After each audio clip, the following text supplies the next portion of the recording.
भारत की लोक गाथाओं में है कि सुकरात की शिष्य परंपरा के मनीषी अरस्तु ने अपने शिष्य सिकंदर को भारत से गीता ज्ञानी गुरु लाने का निर्देश दिया था। गीता के ही एक ईश्वरवाद को विश्व की विविध भाषाओं में मूसा, ईसा तथा अनेक सूफी महात्माओं ने फैलाया। भाषांतर होने से ये पृथक पृथक प्रतीत होते हैं, किंतु सिद्धांत गीता के ही है। अतः गीता मानव मात्र का अतर्क्य धर्मशास्त्र है। गीता का आशय यथार्थ गीता के रूप में प्रस्तुत कर स्वामी श्री अड़गड़ानंद जी महाराज ने मानव मात्र को एक अमूल्य निधि दी है। गीता के दसियों हजार अनुवादों के बीच दैदीप्यमान इस व्याख्या के आलोक में आप सब परम श्रेय के साधक बने।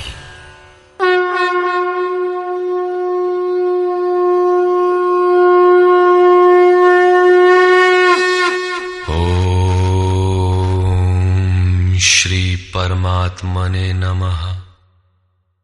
यथार्थ गीता श्रीमद् भगवत गीता अथ षष्ठोऽध्याय। संसार में धर्म के नाम पर रीति रिवाज, पूजा पद्धतियों, संप्रदायों का बाहुल्य होने पर कुरीतियों का शमन करके एक ईश्वर की स्थापना एवं उसकी प्राप्ति की प्रक्रिया को प्रशस्त करने के लिए किसी महापुरुष का आविर्भाव होता है। क्रियाओं को छोड़कर बैठ जाने और ज्ञानी कहलाने की रूढ़ी कृष्ण काल में अत्यंत व्यापक थी। इसलिए इस अध्याय के प्रारंभ में ही योगेश्वर श्री कृष्ण ने इस प्रश्न को चौथी बार स्वयं उठाया कि ज्ञान योग तथा निष्काम कर्म योग दोनों के अनुसार कर्म करना ही होगा। श्री भगवान उवाच।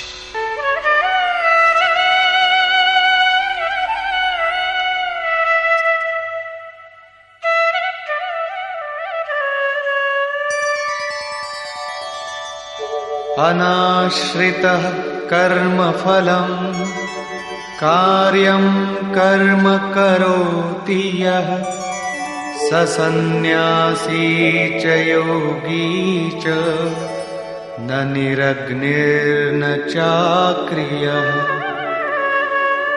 श्री कृष्ण महाराज बोले, अर्जुन, कर्म फल के आश्रय से रहित होकर अर्थात कर्म करते समय किसी प्रकार की कामना न रखते हुए जो कार्यम कर्म करने योग्य प्रक्रिया विशेष को करता है, वही सन्यासी है, वही योगी है।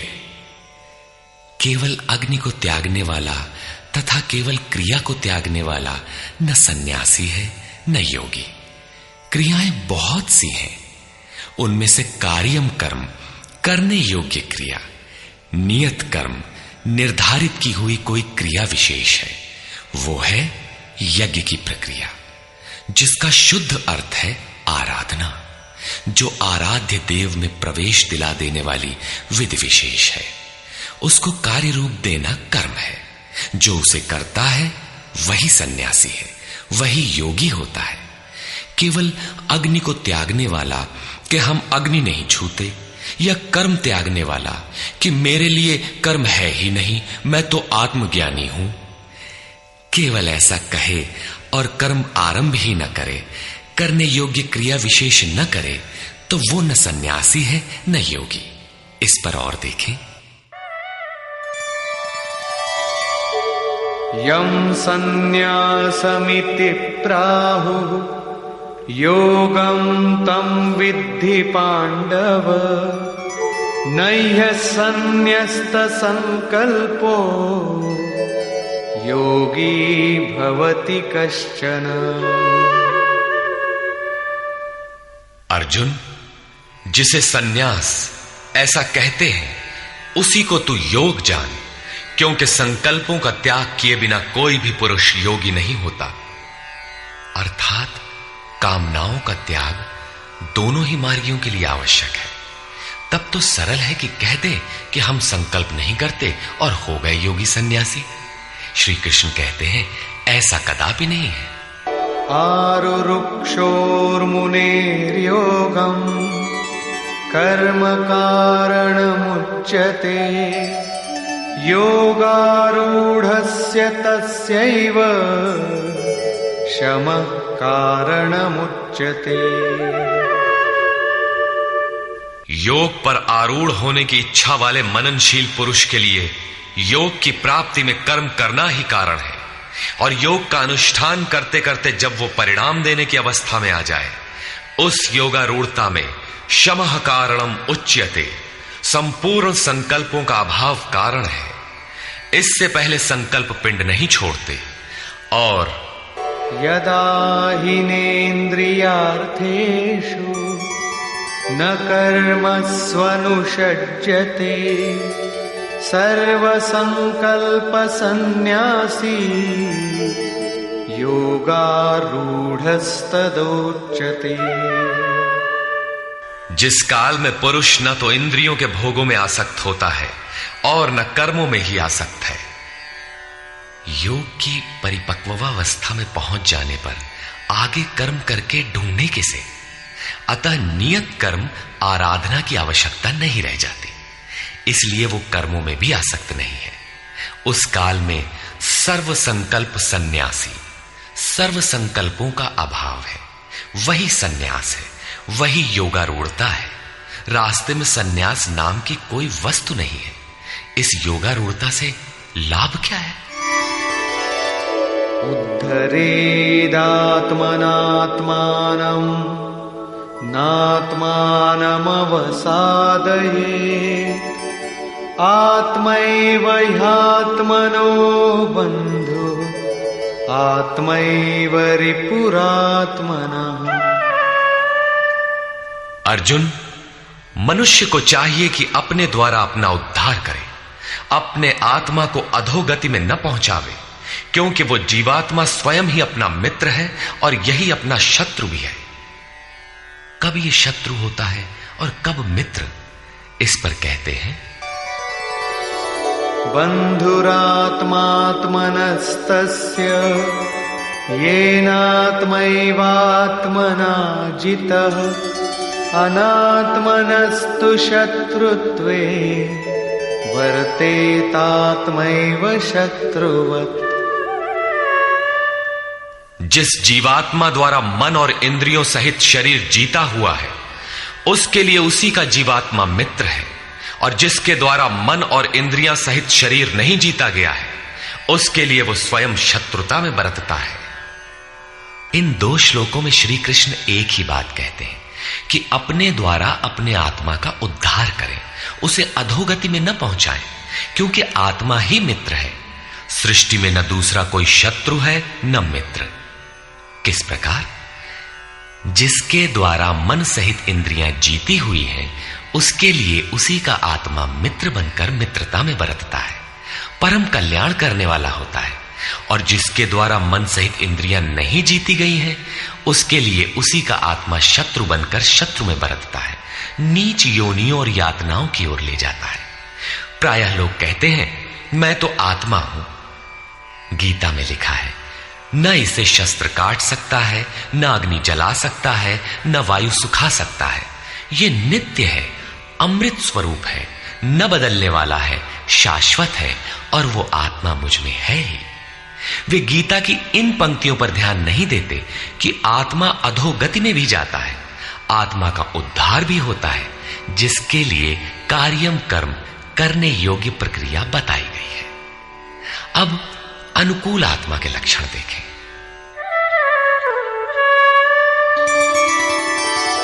जितात्मनः प्रशान्तस्य परमात्मा समाहितः शीतोष्णसुखदुःखेषु तथा मानापमानयोः।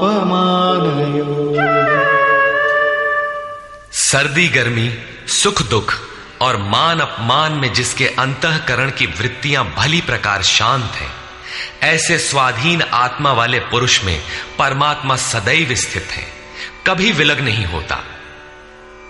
जितात्मा अर्थात जिसने मन सहित इंद्रियों को जीत लिया है, वृत्ति परम शांति में प्रवाहित हो गई है, यही आत्मा के उद्धार की अवस्था है। आगे कहते हैं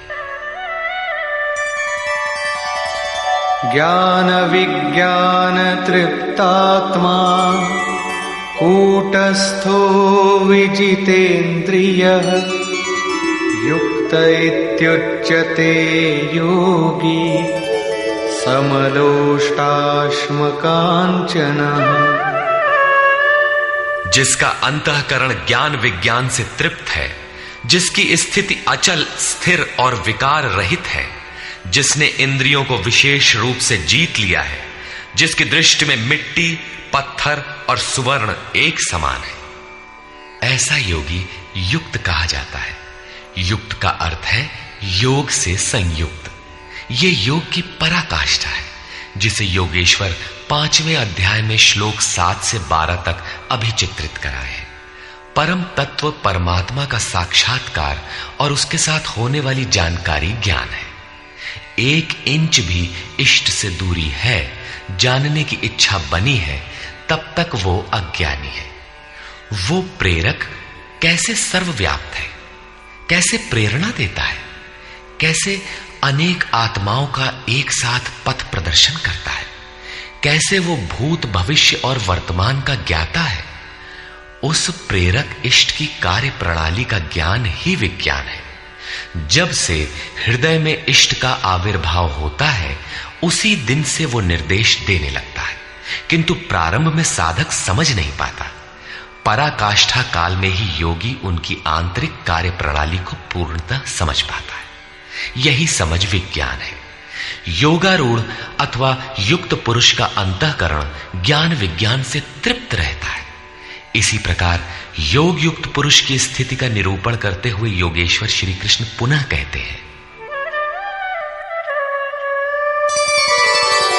सुहृन्मित्रार्युदासीन मध्यस्थद्वेष्य बन्धुषु साधुष्वपि च पापेषु समबुद्धिर्विशिष्यते। प्राप्ति के पश्चात महापुरुष समदर्शी और समवर्ती होता है। जैसे पिछले श्लोक में उन्होंने बताया कि जो पूर्ण ज्ञाता या पंडित है, वो विद्या विनय संपन्न ब्राह्मण में, चांडाल में, गाय कुत्ता हाथी में समान दृष्टि वाला होता है। उसी का पूरक ये श्लोक है। वो हृदय से सहायता करने वाले सहृदय, मित्र, बैरी, उदासीन, द्वेषी, बंधुगणों, धर्मात्मा तथा पापियों में भी समान दृष्टि वाला योग युक्त पुरुष अति श्रेष्ठ है। वो उनके कार्यों पर दृष्टि नहीं डालता, बल्कि उनके भीतर आत्मा के संचार पर ही उसकी दृष्टि पड़ती है। इन सब में वो केवल इतना अंतर देखता है कि कोई कुछ नीचे की सीढ़ी पर खड़ा है तो कोई निर्मलता के समीप, किंतु वो क्षमता सब में है। यहां योग युक्त के लक्षण पुनः दोहराए गए। कोई योग युक्त कैसे बनता है, वो कैसे यज्ञ करता है, यज्ञ स्थली कैसी हो, आसन कैसा हो, उस समय कैसे बैठा जाए, कर्ता के द्वारा पालन किए जाने वाले नियम, आहार विहार, सोने जागने का संयम तथा कर्म पर कैसी चेष्टा हो, इत्यादि बिंदुओं पर योगेश्वर श्री कृष्ण ने अगले 5 श्लोकों में प्रकाश डाला, जिससे आप भी उस यज्ञ को संपन्न कर सके। अध्याय 3 में उन्होंने यज्ञ का नाम लिया और बताया कि यज्ञ की प्रक्रिया ही वो नियत कर्म है। अध्याय 4 में उन्होंने यज्ञ का स्वरूप विस्तार से बताया, जिसमें प्राण का अपान में हवन, अपान का प्राण में हवन, प्राण अपान की गति रोककर मन का निरोध इत्यादि किया जाता है। सब मिलाकर यज्ञ का शुद्ध अर्थ है आराधना, तथा उस आराध्य देव तक की दूरी तय कराने वाली प्रक्रिया, जिस पर 5वें अध्याय में भी कहा।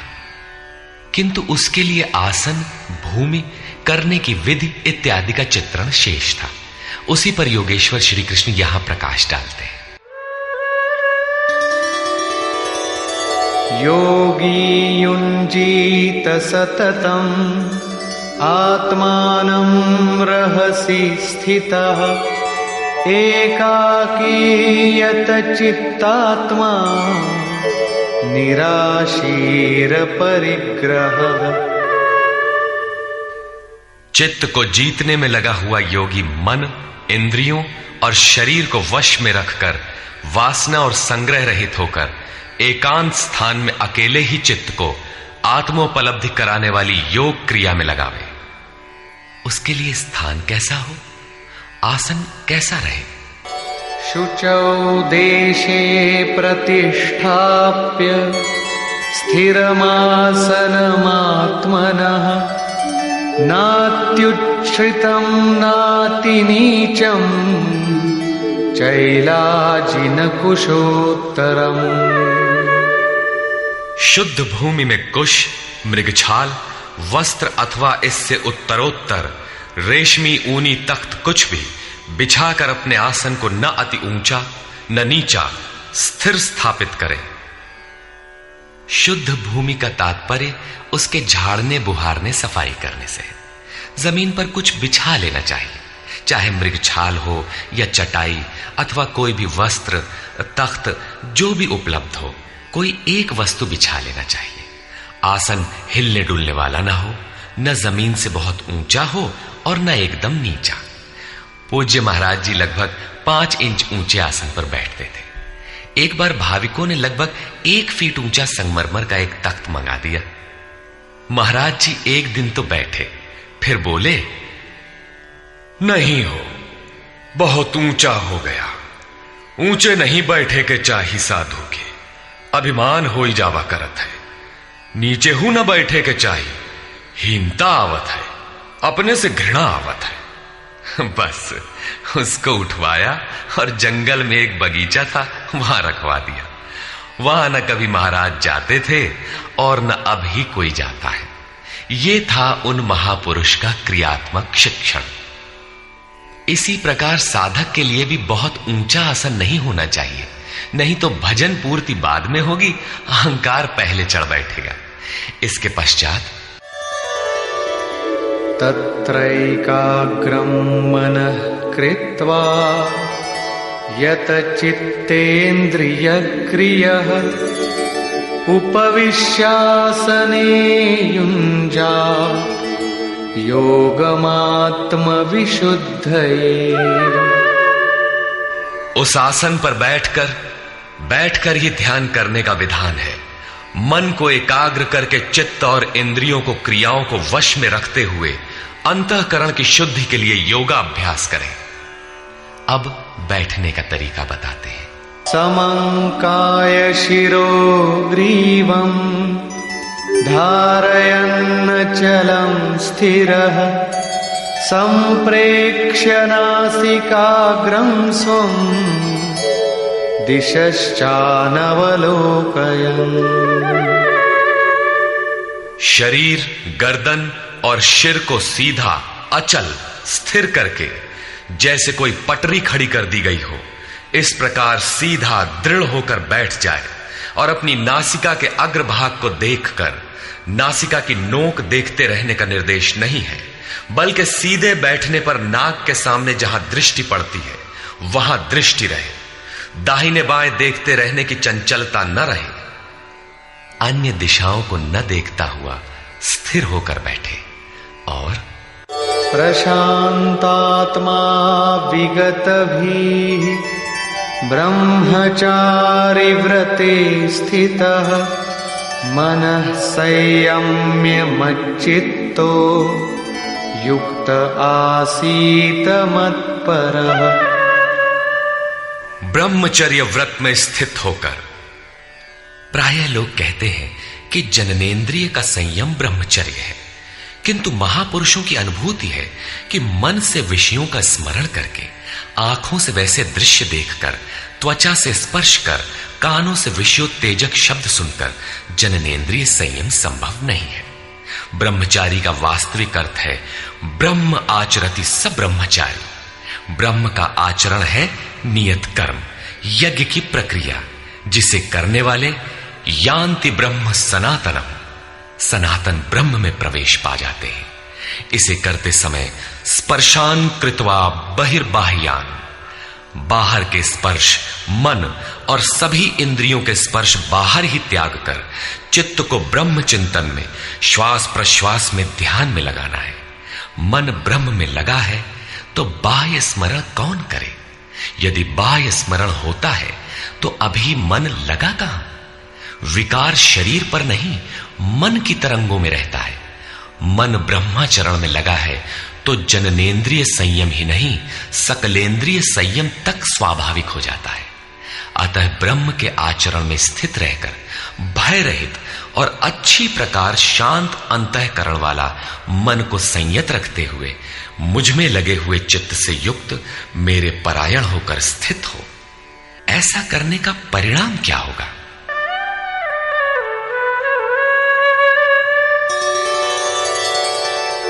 युञ्जन्नेवं सदात्मानं योगी नियतमानसः शान्तिं निर्वाण परमा मत्संस्थामधिगच्छति। इस प्रकार अपने आप को निरंतर उसी चिंतन में लगाता हुआ संयत मन वाला योगी मेरे में स्थिति रूपी पराकाष्ठा वाली शांति को प्राप्त होता है। इसलिए अपने को निरंतर कर्म में लगाए। यहां यह प्रश्न पूर्ण प्राय है।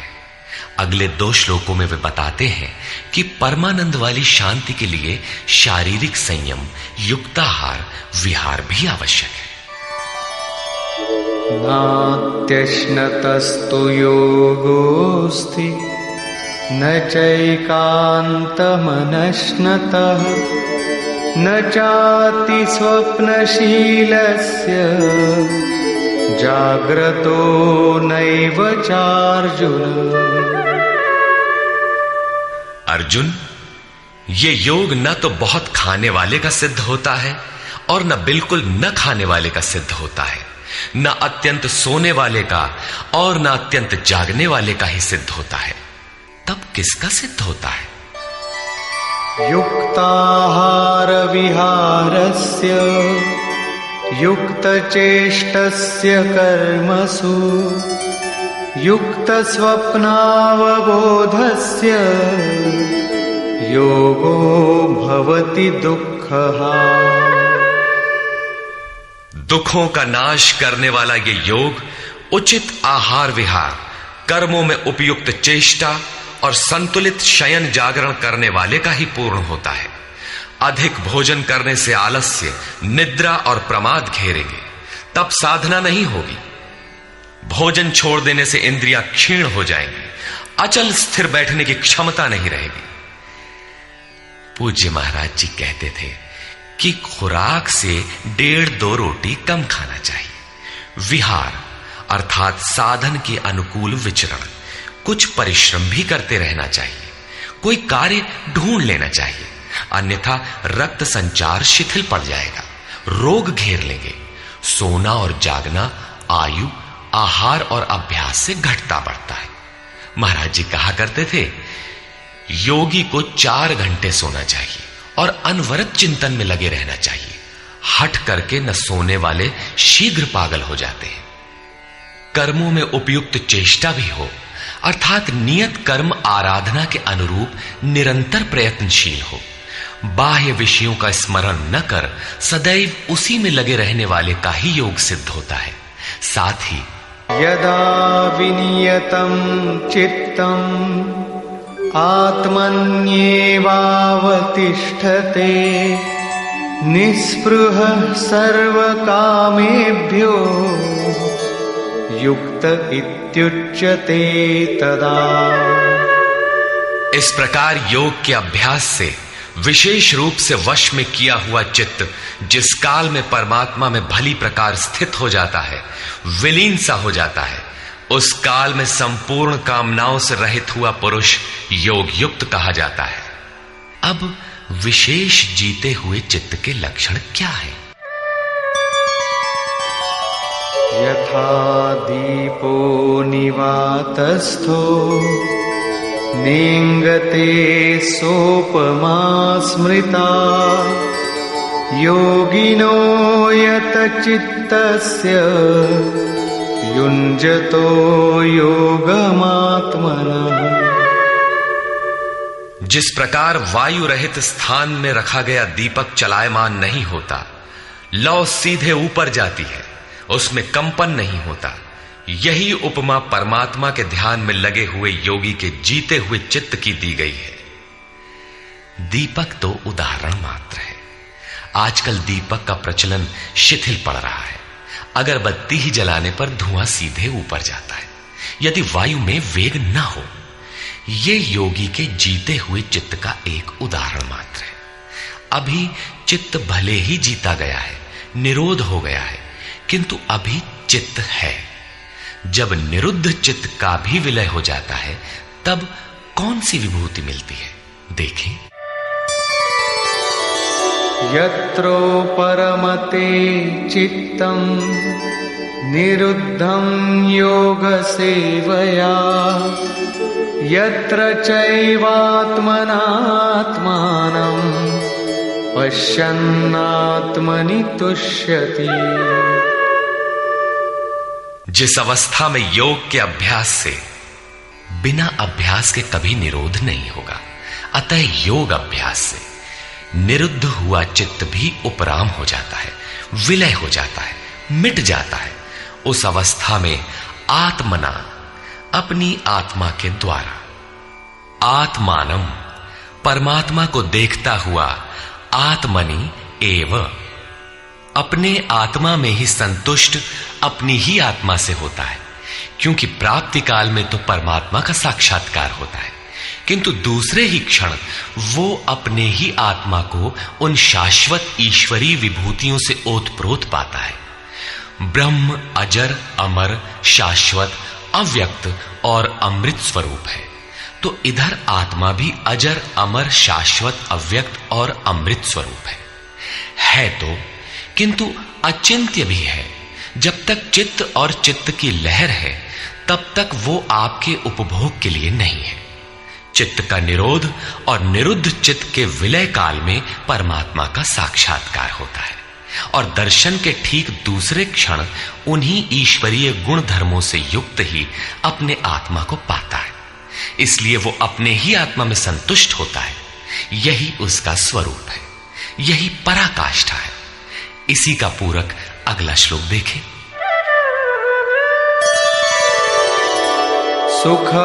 सुखमात्यन्तिकं यत्तत् बुद्धिग्राह्यमतीन्द्रियं वेत्ति यत्र न चैवायं स्थितश्चलति तत्वतः। तथा इंद्रियों से अतीत, केवल शुद्ध हुई सूक्ष्म बुद्धि द्वारा ग्रहण करने योग्य जो अनंत आनंद है, उसको जिस अवस्था में अनुभव करता है और जिस अवस्था में स्थित हुआ योगी भगवत स्वरूप को तत्व से जानकर चलायमान नहीं होता, सदैव उसी में प्रतिष्ठित रहता है। तथा यं लब्ध्वा चापरं लाभं मन्यते नाधिकं ततः यस्मिन् स्थितो न दुःखेन गुरुणापि विचाल्यते। परमेश्वर की प्राप्ति रूप जिस लाभ को, पराकाष्ठा की शांति को प्राप्त कर उससे अधिक दूसरा कुछ भी लाभ नहीं मांगता, और भगवत प्राप्ति रूप जिस अवस्था में स्थित हुआ योगी बड़े भारी दुख से भी चलायमान नहीं होता, दुख का उसे भान भी नहीं होता, क्योंकि भान करने वाला चित्त तो मिट गया। इस प्रकार तम विद्या दुख संयोग वियोगम योग संगीतम सनिश्चयेन योक्तव्यो योगो निर्विण्ण चेतसा। जो संसार के संयोग और वियोग से रहित है उसी का नाम योग है। जो आत्यंतिक सुख है उसके मिलन का नाम योग है। जिसे परम तत्व परमात्मा कहते हैं उसके मिलन का नाम योग है। वो योग न उकताए हुए चित्त से निश्चय पूर्वक करना कर्तव्य है। धैर्य पूर्वक लगा रहने वाला ही योग में सफल होता है।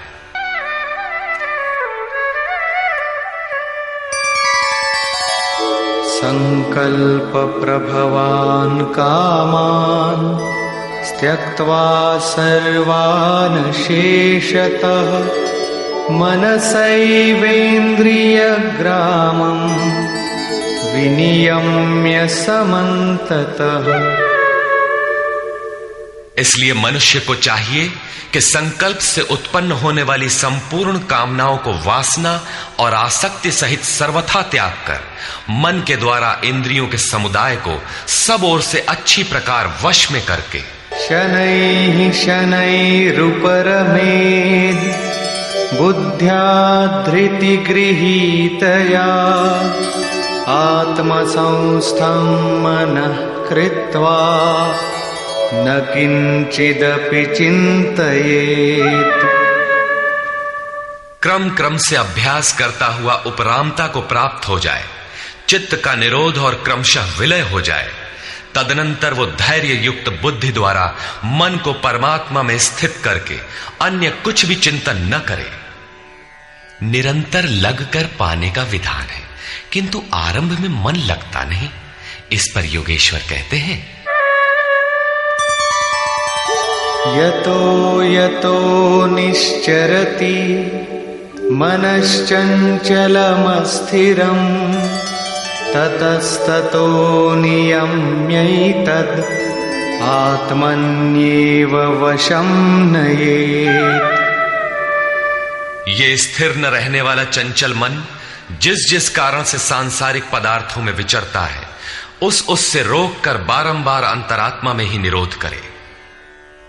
प्रायः लोग कहते हैं कि मन जहां भी जाता है जाने दो, प्रकृति में ही तो जाएगा और प्रकृति भी उस ब्रह्म के ही अंतर्गत है। प्रकृति में विचरण करना ब्रह्म के बाहर नहीं है। किंतु श्री कृष्ण के अनुसार यह गलत है। गीता में इन मान्यताओं का किंचित भी स्थान नहीं है। श्री कृष्ण का कथन है कि मन जहां जहां जाए, जिन माध्यम से जाए, उन्हीं माध्यम से रोककर परमात्मा में ही लगावें। मन का निरोध संभव है। इस निरोध का परिणाम क्या होगा? प्रशान्तमनसं येनं योगिनं सुखमुत्तमम् उपैति शान्तरजसं ब्रह्मभूतमकल्मषम्। जिसका मन पूर्ण रूपेण शांत है, जो पाप से रहित है, जिसका रजोगुण शांत हो गया है, ऐसे ब्रह्म से एकीभूत योगी को सर्वोत्तम आनंद प्राप्त होता है, जिससे उत्तम कुछ भी नहीं है। इसी पर पुनः बल देते हैं, युञ्जन्नेवं सदात्मानं योगी विगतकल्मषः सुखेन ब्रह्म संस्पर्शम् अत्यंतं सुखमश्नुते। पाप रहित योगी इस प्रकार आत्मा को निरंतर उस परमात्मा में लगाता हुआ सुखपूर्वक परब्रह्म परमात्मा की प्राप्ति के अनंत आनंद की अनुभूति करता है। वो ब्रह्म संस्पर्श अर्थात ब्रह्म के स्पर्श और प्रवेश के साथ अनंत आनंद का अनुभव करता है। अतः भजन अनिवार्य है। इसी पर आगे कहते हैं, सर्वभूतस्थमात्मानं सर्वभूतानि चात्मनि ईक्षते योगयुक्तात्मा सर्वत्र समदर्शनः। योग के परिणाम से युक्त आत्मा वाला, सब में समभाव से देखने वाला योगी आत्मा को संपूर्ण प्राणियों में व्याप्त देखता है और संपूर्ण भूतों को आत्मा में ही प्रवाहित देखता है। इस प्रकार देखने से लाभ क्या है?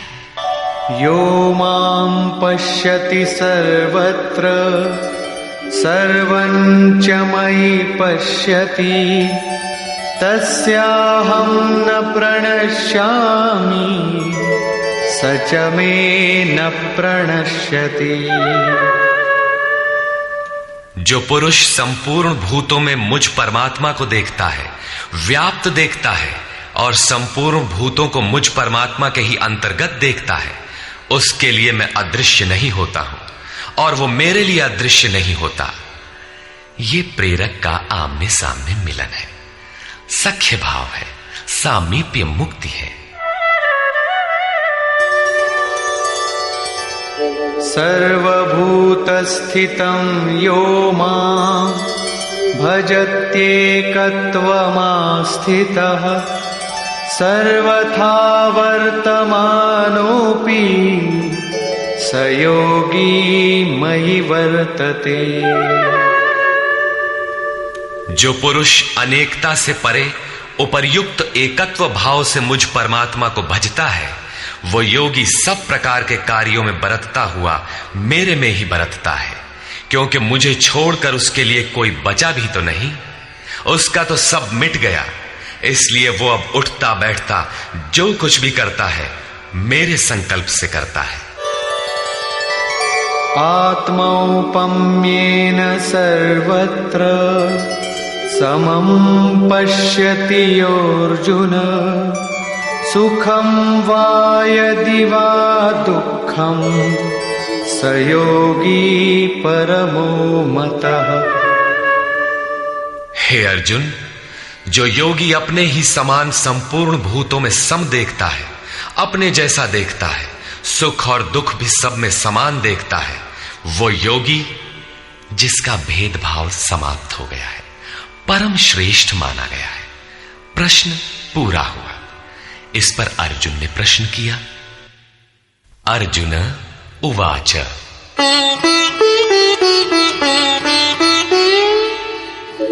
योऽयं योगस्त्वया प्रोक्तः साम्येन मधुसूदन एतस्याहं न पश्यामि चञ्चलत्वात् स्थितिं स्थिराम्। हे मधुसूदन, ये योग जो आप पहले बता आए हैं, जिससे समत्व भाव दृष्टि मिलती है, मन के चंचल होने से बहुत समय तक इसमें ठहरने वाली स्थिति में मैं अपने को नहीं देखता। चंचलं हि मनः कृष्ण प्रमाथि बलवदृढम् तस्याहं निग्रहं मन्ये वायोरिव सुदुष्करम्। हे श्री कृष्ण, ये मन बड़ा चंचल है, प्रमथन स्वभाव वाला है, अर्थात दूसरे को मत डालने वाला हठी तथा बलवान है। इसलिए इसे वश में करना मैं वायु की भांति अति दुष्कर मानता हूं। तूफानी हवा और इसको रोकना बराबर है। इस पर योगेश्वर श्री कृष्ण कहते हैं, श्री भगवान उवाच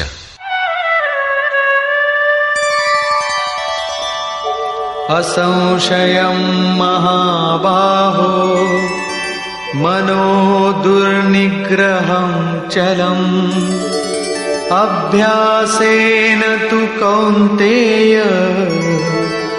वैराग्येण च गृह्यते।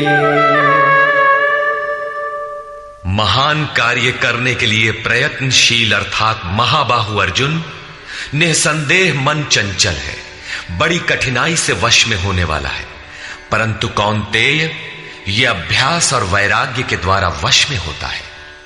जहां चित्त को लगाना है वहां स्थिर करने के लिए बार बार प्रयत्न का नाम अभ्यास है, तथा देखी सुनी विषय वस्तुओं में, संसार या स्वर्ग आदि के भोगों में राग अर्थात लगाव का त्याग वैराग्य है। श्री कृष्ण कहते हैं कि मन वश में करना कठिन है, किंतु अभ्यास और वैराग्य द्वारा यह वश में हो जाता है। असंयतात्मना योगो दुष्प्राप इति मे मतिः वश्यात्मना तु यतता शक्यो वाप्तुमुपायतः। अर्जुन, मन को वश में न करने वाले पुरुष के लिए योग प्राप्त होना कठिन है, किंतु स्ववश मन वाले प्रयत्नशील पुरुष के लिए योग सहज है। ऐसा मेरा अपना मत है। जितना कठिन तू मान बैठा है उतना कठिन नहीं है, अतः इसे कठिन मानकर छोड़ मत दो। प्रयत्न पूर्वक लगकर योग को प्राप्त कर, क्योंकि मन वश में करने पर ही योग संभव है। इस पर अर्जुन ने प्रश्न किया। अर्जुन उवाच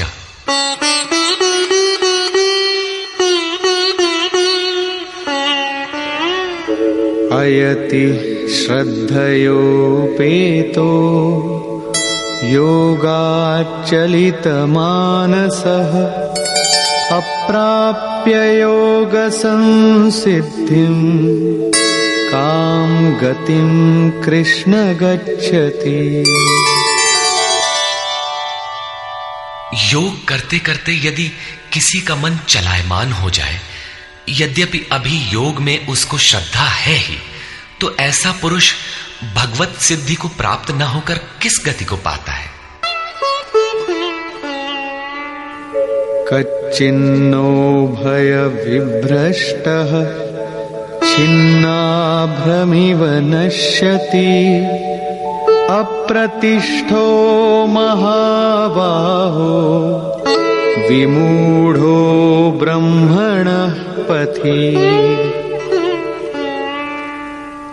महाबाहु श्री कृष्ण, भगवत प्राप्ति के मार्ग से विचलित हुआ वो मोहित पुरुष छिन्न भिन्न बादल की भांति दोनों ओर से नष्ट भ्रष्ट तो नहीं होता।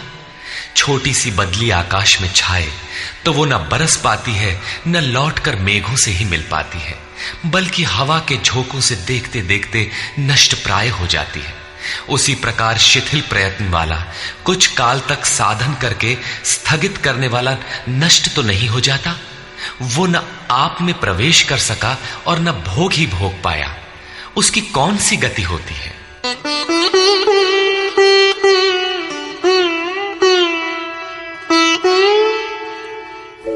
एतन्मे संशयं कृष्ण छेत्तुमर्हस्य शेषतः त्वदन्यः संशयस्यास्य छेत्ता न ह्युपपद्यते।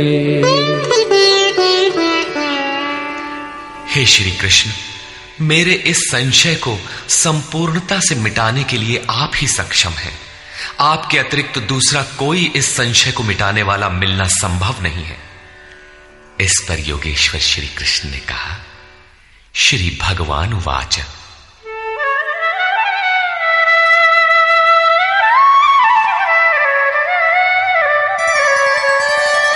पार्थ नैवेह नामुत्र विनाशस्तस्य विद्यते न हि कल्याणकृत् कश्चित् दुर्गतिं तात गच्छति।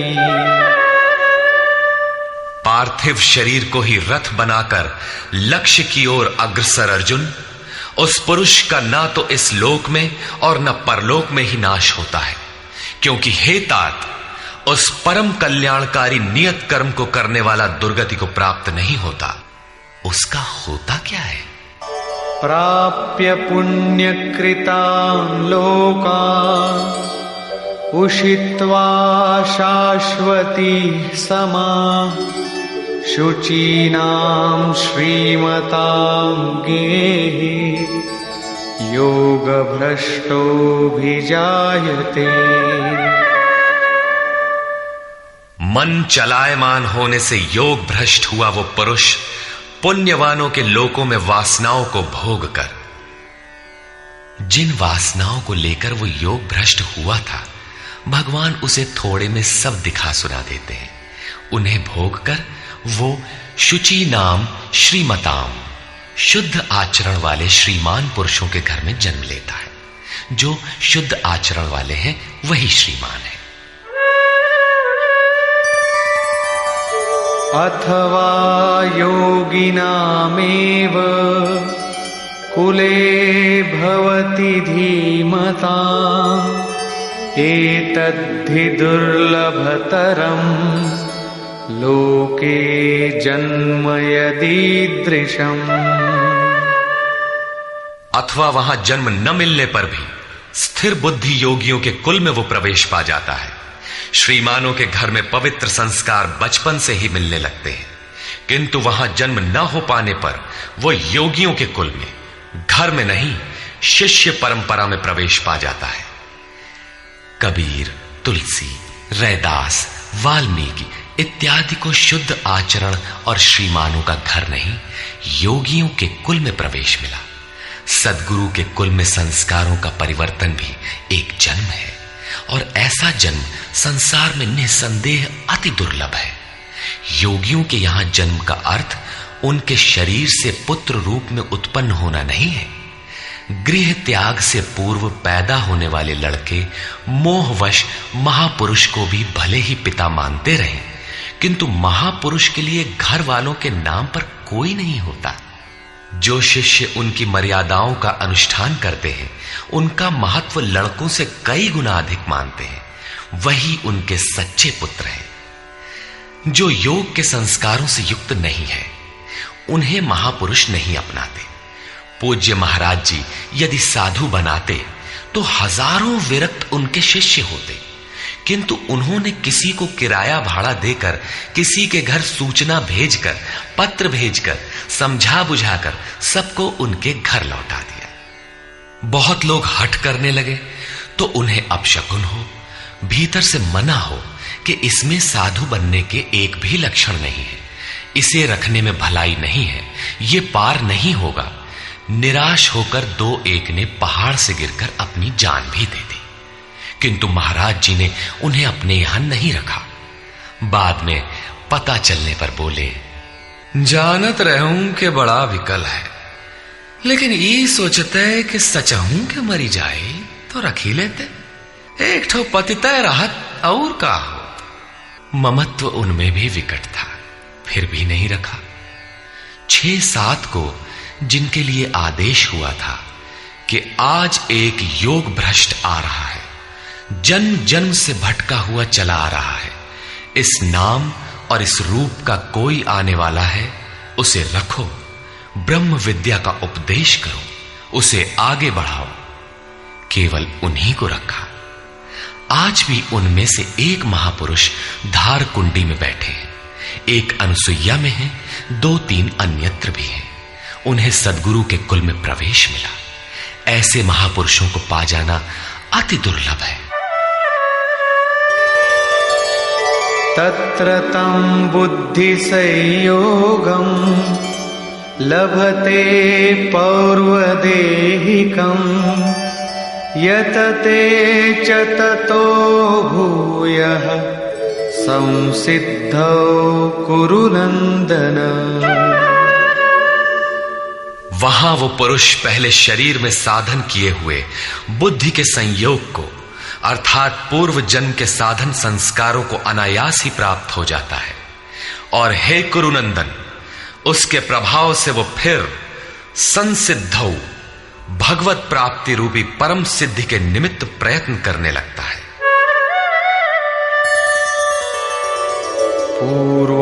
पूर्वाभ्यासेन तेनैव ह्रियते ह्यवशोऽपि सः जिज्ञासुरपि योगस्य शब्द ब्रह्माति वर्तते। श्रीमानों के घर विषयों के वश में रहने पर भी वो पूर्व जन्म के अभ्यास से भगवत पथ की ओर आकर्षित हो जाता है, और योग में शिथिल प्रयत्न वाला वो जिज्ञासु भी वाणी के विषय को पार करके निर्वाण पद को पा जाता है। उसकी प्राप्ति का यही तरीका है, कोई एक जन्म में पाता भी नहीं। प्रयत्नाद्यतमानस्तु योगी संशुद्ध किल्बिषः अनेक जन्म संसिद्धः ततो याति परां गतिम्। अनेक जन्मों से प्रयत्न करने वाला योगी परम सिद्धि को प्राप्त हो जाता है। प्रयत्न पूर्वक अभ्यास करने वाला योगी सभी पापों से अच्छी प्रकार शुद्ध होकर परम गति को प्राप्त हो जाता है। प्राप्ति का यही क्रम है। पहले शिथिल प्रयत्न से यह योग आरंभ होता है, मन चलायमान होने पर जन्म लेता है, सद्गुरु के कुल में प्रवेश पाता है और प्रत्येक जन्म में अभ्यास करते हुए वहीं पहुंच जाता है जिसका नाम परम गति, परम धाम है। योगेश्वर श्री कृष्ण ने कहा था कि इस योग में बीज का नाश नहीं होता। आप 2 कदम चल भर दें, उस साधन का कभी नाश नहीं होता। हर परिस्थिति में रहते हुए पुरुष ऐसा कर सकता है, कारण कि थोड़ा साधन तो परिस्थितियों में घिरने वाला व्यक्ति ही कर पाता है, क्योंकि उसके पास समय नहीं है।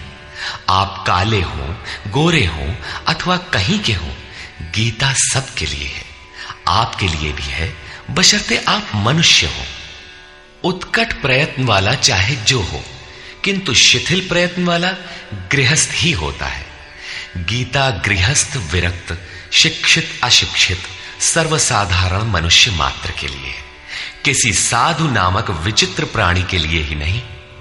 अंत में योगेश्वर श्री कृष्ण निर्णय देते हैं, तपस्विभ्योऽधिको योगी ज्ञानिभ्योऽपि मतोऽधिकः कर्मिभ्यश्चाधिको योगी तस्माद्योगी भवार्जुन। तपस्वियों से योगी श्रेष्ठ है, ज्ञानियों से भी श्रेष्ठ माना गया है, कर्मियों से भी योगी श्रेष्ठ है। इसलिए अर्जुन, तू योगी बन। तपस्वी अभी योग को ढालने में प्रयत्नशील है, कर्मी केवल कर्म जानकर करता भर है। ये गिर भी सकते हैं, क्योंकि न इन दोनों में समर्पण है और न अपना हानि लाभ देखने की क्षमता। किंतु ज्ञानी योग की परिस्थितियों को जानता है, अपनी शक्ति समझता है, उसकी जिम्मेदारी उसी पर है। और निष्काम कर्मयोगी तो इष्ट के ऊपर अपने को फेंक चुका है, वो इष्ट संभालेगा। परम कल्याण के पथ पर ये दोनों ठीक चलते हैं, किंतु जिसका भार वो इष्ट संभालता है वो इन सब में श्रेष्ठ है, क्योंकि प्रभु ने उसे ग्रहण कर लिया है। उसका हानि लाभ वो प्रभु देखता है, इसलिए योगी श्रेष्ठ है। इसलिए अर्जुन, तू योगी बन, समर्पण के साथ योग का आचरण कर। योगी श्रेष्ठ है, किंतु उनसे भी वो योगी सर्वश्रेष्ठ है जो अंतरात्मा से लगता है। इसी पर कहते हैं, योगिनामपि सर्वेषां मद्गतेनान्तरात्मना श्रद्धावान् भजते यो मां समे युक्ततमो मतः। संपूर्ण निष्काम कर्म योगियों में भी जो श्रद्धा विभोर होकर अंतरात्मा से, अंतर चिंतन से मुझे निरंतर भजता है, वो योगी मुझे परम श्रेष्ठ मान्य है। भजन दिखावे या प्रदर्शन की वस्तु नहीं है। इससे समाज भले ही अनुकूल हो, किंतु प्रभु प्रतिकूल हो जाते हैं। भजन अत्यंत गोपनीय है, वो अंतःकरण से होता है, उसका उतार चढ़ाव अंतःकरण के ऊपर है।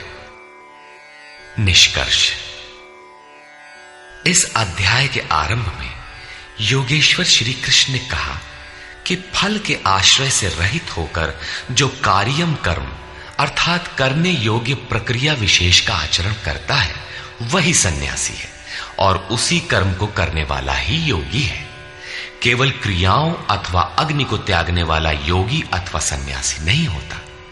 संकल्पों का त्याग किए बिना कोई भी पुरुष सन्यासी अथवा योगी नहीं होता। हम संकल्प नहीं करते, ऐसा कह देने मात्र से संकल्प पिंड नहीं छोड़ते। योग में आरूढ़ होने की इच्छा वाले पुरुष को चाहिए कि कार्यम कर्म करे, और करते करते योगारूढ़ हो जाने पर सर्व संकल्पों का अभाव होता है, इसके पूर्व नहीं। सर्व संकल्पों का अभाव ही संन्यास है। योगेश्वर ने पुनः बताया कि आत्मा अधोगति में जाता है और उसका उद्धार भी होता है। जिस पुरुष द्वारा मन सहित इंद्रियां जीत ली गई हैं, उसका आत्मा उसके लिए मित्र बनकर मित्रता में बरतता है तथा परम कल्याण करने वाला होता है। जिसके द्वारा ये नहीं जीती गई, उसके लिए उसी का आत्मा शत्रु बनकर शत्रुता में बरतता है, यातनाओं का कारण बनता है। अतः मनुष्य को चाहिए कि अपने आत्मा को अधोगति में न पहुंचावे, अपने द्वारा अपनी आत्मा का उद्धार करे। उन्होंने प्राप्ति वाले योगी की रहनी बताई। यज्ञ स्थली, बैठने का आसन तथा बैठने के तरीके पर उन्होंने कहा कि स्थान एकांत और स्वच्छ हो, वस्त्र मृग चर्म अथवा कुश की चटाई में से कोई एक आसन हो। कर्म के अनुरूप चेष्टा, युक्ताहार विहार, सोने जागने के संयम पर उन्होंने बल दिया। योगी के निरुद्ध चित्त की उपमा उन्होंने वायु रहित स्थान में दीपक की अकंपित लौ से दी, और इस प्रकार उस निरुद्ध चित्त का भी जब विलय हो जाता है, उस समय वह योग की पराकाष्ठा अनंत आनंद को प्राप्त होता है। संसार के संयोग वियोग से रहित अनंत सुख का नाम योग है। योग का अर्थ है उससे मिलन। जो योगी इसमें प्रवेश पा जाता है, वह संपूर्ण भूतों में समदृष्टि वाला हो जाता है। जैसे अपनी आत्मा वैसे ही सबकी आत्मा को देखता है। वह परम पराकाष्ठा की शांति को प्राप्त होता है। अतः योग आवश्यक है। मन जहां जहां जाए वहां वहां से घसीटकर बारंबार इसका निरोध करना चाहिए। श्री कृष्ण ने स्वीकार किया कि मन बड़ी कठिनाई से वश में होने वाला है, लेकिन होता है। यह अभ्यास और वैराग्य द्वारा वश में हो जाता है। शिथिल प्रयत्न वाला व्यक्ति भी अनेक जन्म के अभ्यास से वहीं पहुंच जाता है, जिसका नाम परम गति अथवा परम धाम है। तपस्वियों, ज्ञान मार्गियों तथा केवल कर्मियों से योगी श्रेष्ठ है। इसलिए अर्जुन, तू योगी बन। समर्पण के साथ अंतर मन से योग का आचरण कर। प्रस्तुत अध्याय में योगेश्वर श्री कृष्ण ने प्रमुख रूप से योग की प्राप्ति के लिए अभ्यास पर बल दिया है। अतः ओम तत्सदिति श्रीमद् भगवद गीता सूपनिषत्सु ब्रह्म विद्यायाम योग शास्त्रे श्री कृष्णा अर्जुन संवादे अभ्यास योगो नाम षष्ठोऽध्यायः। इस प्रकार स्वामी अड़गड़ानंद कृत श्रीमद् भगवद गीता के भाष्य यथार्थ गीता का छठा अध्याय पूर्ण होता है। हरि ओम तत्सत।